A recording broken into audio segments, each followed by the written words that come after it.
before they became powerful, before they became wealthy, before the world knew their names. They cried. They doubted themselves. They failed. Some sat in prison cells. Some were rejected over and over again. Some were told they were not good enough. And many of them wanted to quit. So before you give up on your dream, listen carefully. Because the people you admire today once stood exactly where you are. Broken, exhausted, questioning everything. Number 1, Nelson Mandela, 27 years in prison. Imagine losing 27 years of your life. 27 years behind bars. Cold walls. Limited sunlight.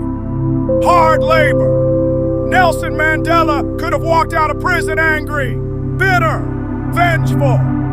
He could have said, "The world stole my future."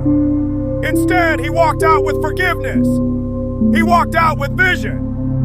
And he became president of South Africa.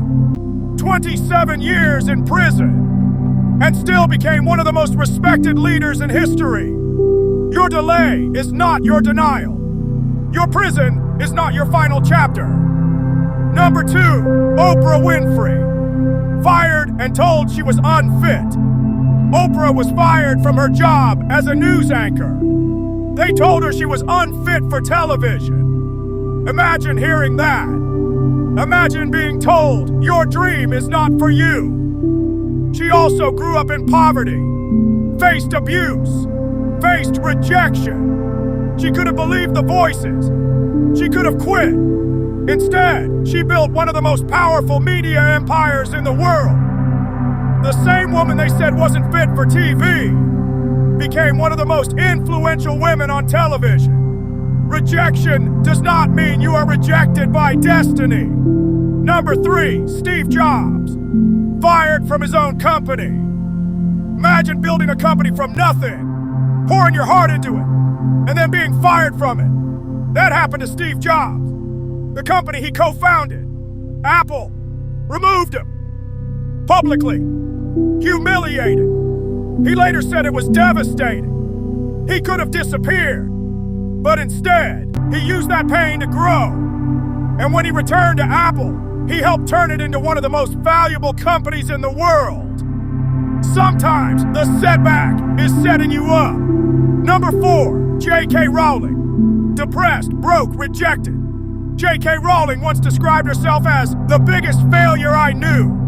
Divorced, depressed, living on welfare. She wrote her book in cafes while struggling to survive.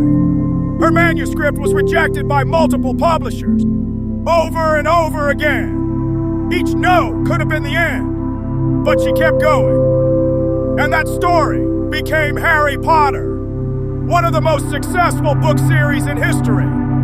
Sometimes your lowest moment is where your greatest creation is born. Number 5, Colonel Sanders, 1,000 rejections.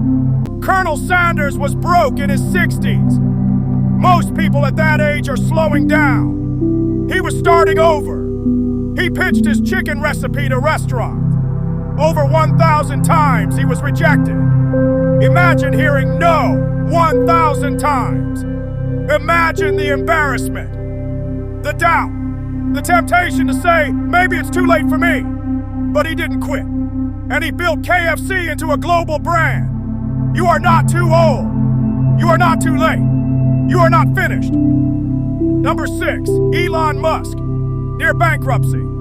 Before becoming one of the wealthiest entrepreneurs in the world, Elon Musk almost lost everything. Both Tesla and SpaceX were close to collapse. Rockets exploded. Cars failed. Money ran out. He said he was choosing which company would survive because he didn't have enough money for both. Imagine that pressure. One more failure and it was over. But one launch succeeded. One breakthrough happened and everything changed. Sometimes success is hiding behind one more attempt. Number 7, Michael Jordan. Cut from the team. Michael Jordan was cut from his high school basketball team. Cut. Imagine being told you're not good enough for the sport you love. He went home and cried. He doubted himself, but he didn't quit. He trained harder, and he became one of the greatest athletes in history. Being rejected doesn't mean you lack greatness. It means you have to build it. Number 8, Abraham Lincoln. Multiple failures. Before becoming President of the United States, Abraham Lincoln failed in business, lost elections, faced nervous breakdowns, experienced deep personal loss. He failed again and again in public life. Most people would have stopped trying, but he kept running and eventually became one of the most respected presidents in history. Failure is not fatal. Quitting is. Number 9, from prison to global icon, Malcolm X. Malcolm X spent years in prison, but prison became his classroom. He educated himself, read books constantly, transformed his mindset. He entered prison one person. He left transformed and became one of the most powerful voices of his time. Your lowest environment can become your greatest transformation. Do you see the pattern? Prison didn't stop them. Rejection didn't stop them. Failure didn't stop them. Humiliation didn't stop them. The only thing that could have stopped them was quitting. Right now, you may feel tired. You may feel embarrassed. You may feel like nobody sees your effort. But neither did they at first. Greatness does not announce itself in the beginning. It grows quietly in struggle. One day, someone will tell your story. The only question is, will it be a story of almost or a story of endurance? Because every legend had a breaking point, and instead of breaking, they built. So when you feel like quitting, remember Mandela in a prison cell. Remember Oprah being fired. Remember Rowling being rejected. Remember jobs being removed. Remember the tears before the triumph. Your struggle is not proof that you are failing. It may be proof that you are becoming. So don't quit. Not today. Not tomorrow. Not when it hurts. Because the same pain that built legends is building you right now. If you enjoyed this video, don't forget to like, share, comment, and subscribe for more interesting videos like this. Thanks for watching.